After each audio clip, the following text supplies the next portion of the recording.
Hey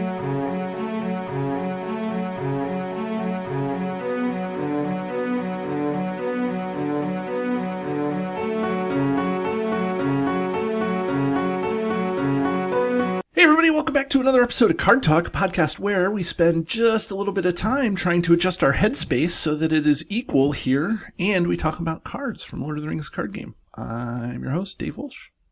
I'm Ted Bannock, and I love I love that you take notice of those things, David, as opposed to not taking any notice. You take notice of the important things, little things, and I really appreciate that. You do. Yeah. That's good. Yeah.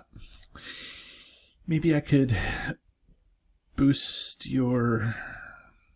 I don't know. Cute when you try. I know. I'm just not as... you're not as punny as me. I'm not as good as you are coming up with these things on the spot. But you know what I am good at, Ted? I'm good at talking to our lovely listeners about all the stuff that we do in the community here. We've been around for a long time. This is our 5th season here, and we have a Patreon. Thank you to all our supporters out on Patreon, without whom we would not be doing so well. So that we take notice on. We do take notice of our patrons. Thank you so much to everybody who helps support us. If you would like to join the rolls of those who support us, right over here, patreon.com/cardtalk2018. We also have a blog, Matt over there, master wordsmith and blog master extraordinaire. He keeps writing written reviews to keep up with what we talk about on the blog or on the pod and on the videos. So if you want to read Card Talk, you can. It's over on cardtalk2018.com. And we also have Micah doing Second Breakfast every other Sunday at I think 3 o'clock Eastern time on the YouTube channel. So it gives you a reason to subscribe and follow us on all sorts of different platforms and devices. And we don't do anything for this for any personal gain. We just love to give back to the community, and we love to, we're not asking for you to notice us. We don't ask that you take notice of us, but if you do take notice, that gives you a lot of choices to consume Card Talk. So Ted, what's today's card? Today's card is Take No Notice. David, Take No Notice. It is a 3-cost lore event that has the following text. Lower the cost to play Take No Notice by 1 for each hobbit or ranger hero you control. Action. Add 5 to each enemy's engagement cost until the end of the round. Now, this card has the word hobbit on it, so I'm just go ahead and let you chat about that with our listeners. I want to go, I don't make dinner or something. You'll come back to ring it. Yeah. No, I mean, but please share your thoughts, because I have played this card. I put it in decks, but I'm very curious. Since you play more of those types of heroes where this card would benefit, how it fits into your strategy and play style. Yeah. And so, I mean, there's really kind of like one hobbit deck, right? It's the low threat, avoid engagement costs. Like, there's other types of hobbit deck, but the main hobbit archetype is to lower engagement cost or have a low engagement cost so that enemies don't engage you. And if you're playing multiplayer, they'll engage somebody else and you can help support them. Or if they do engage you, you're optionally engaging them and not forcing the engagement. And so in that respect, I love this card because it fits in with the theme of what hobbits do. But I have found, this is one of those cards that I, included in a lot of my earlier Hobbit decks. But now as I have matured as a deck builder, I have found that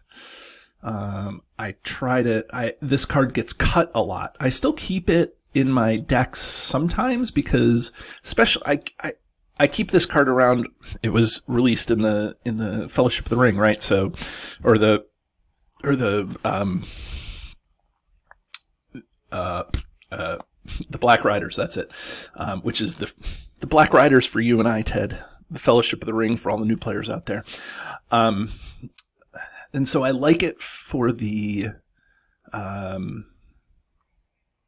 what do I want to say, for the Saga campaign. But in general, if I'm going to have an event for hobbits, I'm going to want an event that's going to lower my threat as opposed to raise the enemy's engagement cost. There's already ways to raise engagement cost. Turns out that, Lore Pippin hero raises engagement cost, which is phenomenal.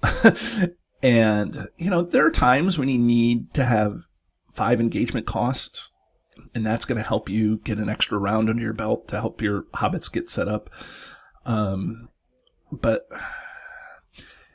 this is one of those cards, when I play it, I realize, oh, I don't need it, or I'm just holding on to it, or I'm playing it for free, but not for anything really. Are there cases? Let me say it this way: are there cases when I could use it? Yes. Oh, okay. But or like an enemy's coming, you're like, oh, I really wish I could not fight this enemy this round, and that right.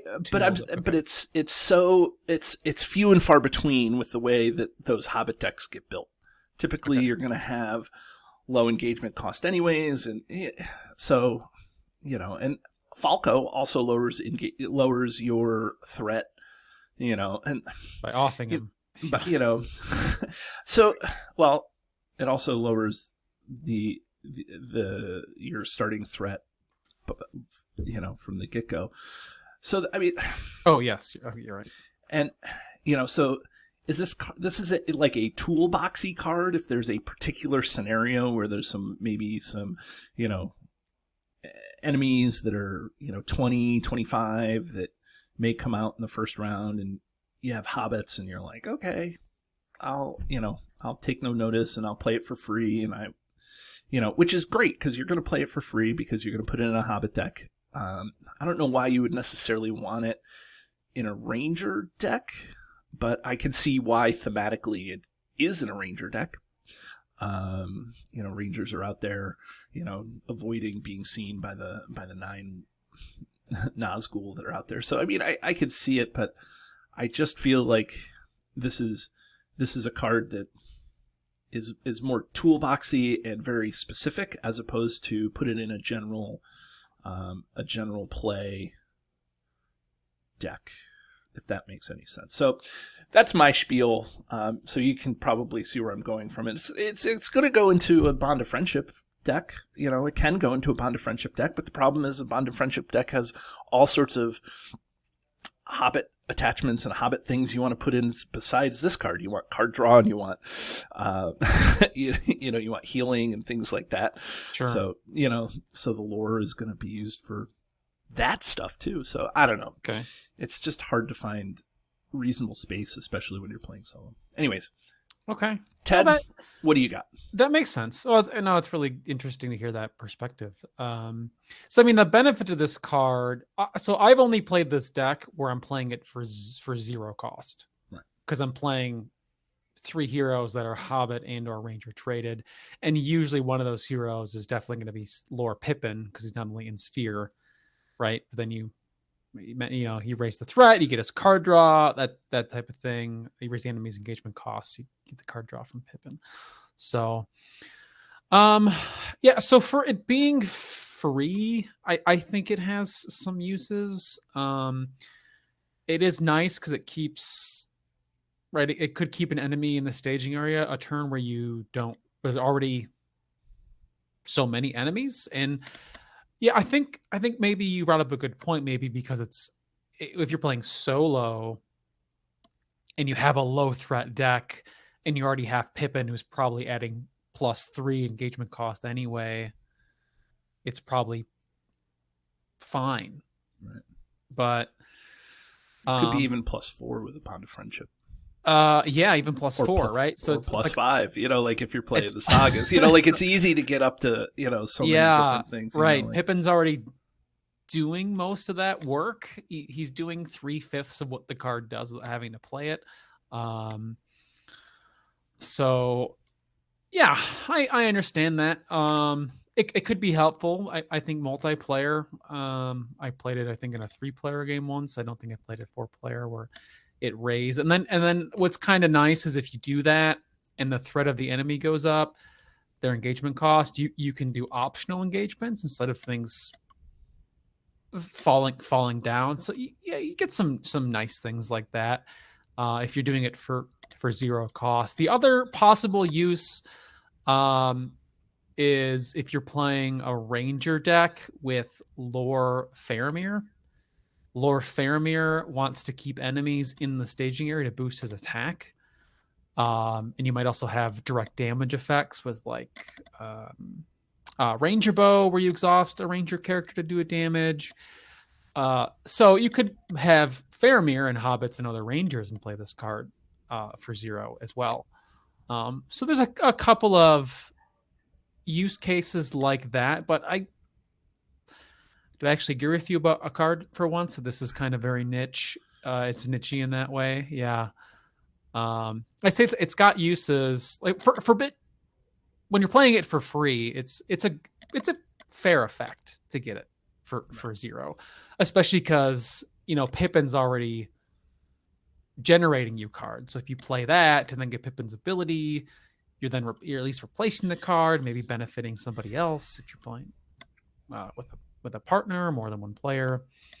Right, and that's something to not overlook. And Ted, you brought up that as an excellent point, is that when you're playing multiplayer, that engagement cost raising applies to the enemy, so it's raising it for everybody. It's not just raising it for the guy who's playing all hobbits. So that's beneficial if you need an extra round to help get set up. Like, if it's something at the very beginning where you have something that may be coming out right, right at the beginning. But again, that's, like I said, that's a very toolboxy thing. The couple of things where I can see where this is going, Gaffer Gamgee triggers off of having the enemy having higher engagement costs than your threat. So if you're engaged with something and you don't want to be, you can raise the engagement cost, and then you can gaffer it, and but again, it's few and far between. Remember, Sam's ability only triggers if the engagement cost is higher than the threat. So there's, but typically you're building that deck to already be low threat. So this is really just another way to help you achieve those things that you're probably building your deck to do anyways. So it's like a redundant effect that you probably don't need most of the time if you build your deck all right, if that makes sense. Yeah, I kind of tend to agree. I'll be interested to see Matt picked this card. Yeah. So I'm wondering what, if Matt had some reason why he picked the card. But I do this thing. I've played it, and I've played it in decks that are hobbits, and I pretty much always played it when I have Lord Pippin for the reasons that we just named. Because there are those times you're like, I don't want to fight this thing. But you're right though. Because in those decks, you're not only getting the Pippin draw. The other effect is usually is Sam readying and getting a stat boost, right? Hero Sam. Right. So this card can make the difference between getting Sam's ability to trigger and not, and that can make a big difference whether you can actually fight that enemy. Right. Because he does a lot, doesn't he? He pulls a lot of weight in those decks. He's either a big attacker, a big defender, or both. He's usually both, right? Yeah. He does all sorts of stuff. And I mean, rightly so. Tolkien said he's the true hero of the story, right? Yeah, and I'm thinking of Staff of Lebethron. Staff of Lebethron, which is a leadership card, but that also that's an attachment that discards shadow cards from enemies, but you have to. There's a stipulation where the enemy has to have a higher engagement cost, Right. or your threat has to be lower. Or it's worded something like that. So this card also affects that. So it helps get you those triggers if maybe.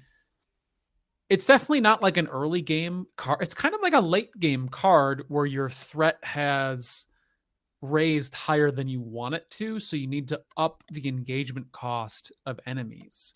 But at the same, you made a really good counterpoint where it's kind of like you almost want to lower your threat more, right? Right. Would be helpful. This just happens to also, it can benefit other players too in a multiplayer game. But in a solo game, yeah, I would say you're kind of better off lowering your threat, even though you won't get 5 threat reduction for 0, other than maybe double back. Right. You can get 4 for 0 if you're playing Shire Folk. Yeah, Shire Folk and a Bond of Friendship. Mm-hmm. It's.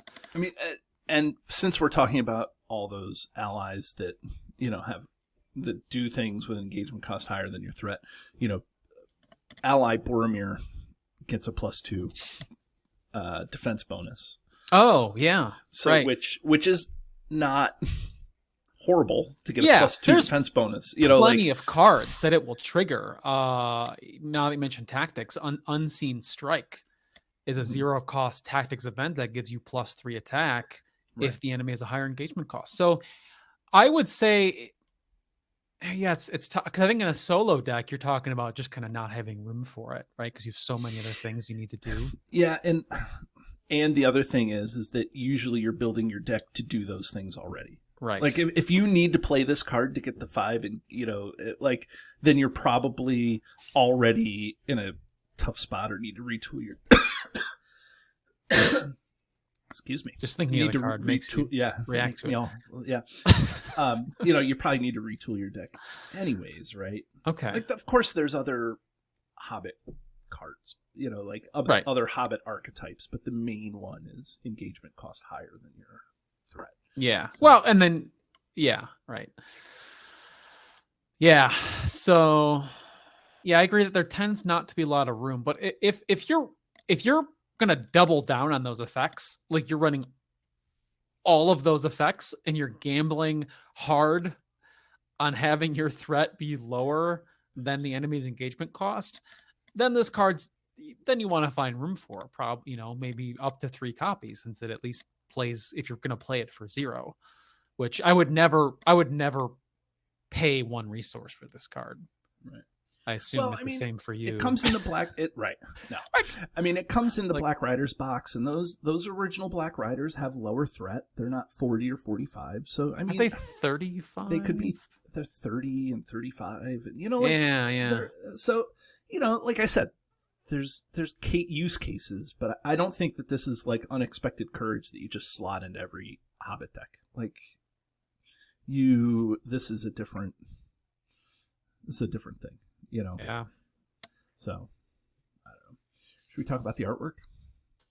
Let's bring. What do you think of the artwork? I love it. That's actually, I really, really love that part of the book. The first, 2 chapters where they're when they're running and trying to hide and they're along the road, and they meet Gildor, and it's pretty great art of the Nazgul being on the road, and then you can see the hobbits in the background trying to hide from them. Mm-hmm. So I think it's pretty great.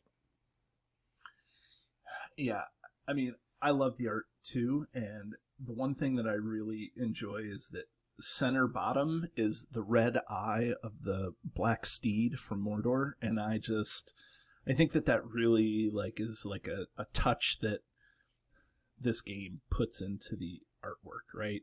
It's here it is. It's very similar to last week's card, in terms of style. It's kind of like the washed out watercolory sort of thing. I'm no artist by any stretch. I'm a chemistry teacher, so art isn't necessarily my strong suit, but I feel like it's that same sort of style that Galadriel was, where the background's kind of like washed out a little bit, and like to me it looks watercolor. But that red eye on the black steed is just like, yes, there it is. So I don't know. Should we ring this guy or should we take no notice?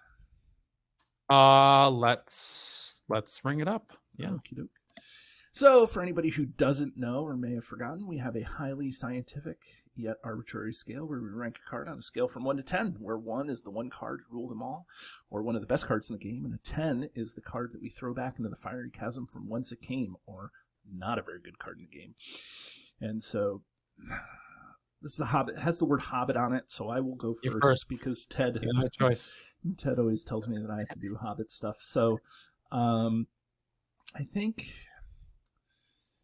when I first got this card, I liked it, and then as the card pool grew and Hobbits became more of a thing, I think that this card just really got relegated to a sideboard or specific scenarios more than it became a staple in that Hobbit deck. I think that there's just too many other things that you need to pack into it, and too many other ways to build your deck that you don't need this card necessarily.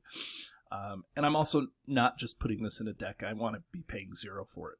I don't know if it's worth 1 or definitely not worth 2, and super worth not worth 3. So because of that, I think I'm going to give this card an 8. I love the theme of it, but I just think that playing it just it just doesn't go into that deck. I'm not building my take no notice deck. It's well, yeah, and I get it. You're building the deck of low threat deck, right? And this helps kind of play into that and get you some of the triggers that we talked about, like Sam and Pippin. So it does help with those triggers, and it can be a 0 cost card to play. So it does have those two great things going for it. I'm still going to probably put it lower too as well. I was going to give it a 6. Because not everybody has to be right on this show. Like I've played it and it's had some effect, but it does just seem hard. It's like a lot of times when I put those cards together and then I want to cut, this card always just seems to get cut. Not that it's never had an impact when I decide to keep it, because it comes up in games where I'm like, oh yeah, no, I'm gonna raise the threat. Trigger Sam, draw the card, attack with the, because it triggers so many. It triggers daggers of Westerness, right? You get the +2 bonus instead of the +1. Like so many triggers come off of that. So, it's give it a shot. If you're running that strategy, it helps. It can help you, especially towards the end of the game. So give it a shot. I'd say maybe 2. Especially if you're picking up that box, the repurposed box, because you haven't bought any of that stuff before, it can help you out. That it can. It I guess it just depends on how big your card pool is, right? So at least that's my opinion. So anyways, there you have it. That's Take No Notice, everybody, and we'll be back next week with more from Card Talk. Everybody, have a great day. Do you love the content? Here's what you can do to stay connected. Become a patron. The money collected through Patreon goes into keeping the lights on here at the podcast. We love our patrons, and you can join at many different levels. Visit patreon.com/cardtalk2018. You can subscribe to us, whether you're watching our YouTube channel or you're listening to us in your favorite podcatcher. Hit the subscribe button to get notifications of all our new episodes. Didn't know we were an audio podcast? Find us by searching Card Talk to get access to our 120 plus regular episodes. Didn't know we were a video channel? Find us by searching Card Talk LOTR LCG on YouTube And there you can find not only our regular episodes, but you can find our bonus playthroughs and other content related to the game. Want to get a hold of Ted, Grant, or myself? Feel free to email the podcast at cardtalk2018@gmail.com.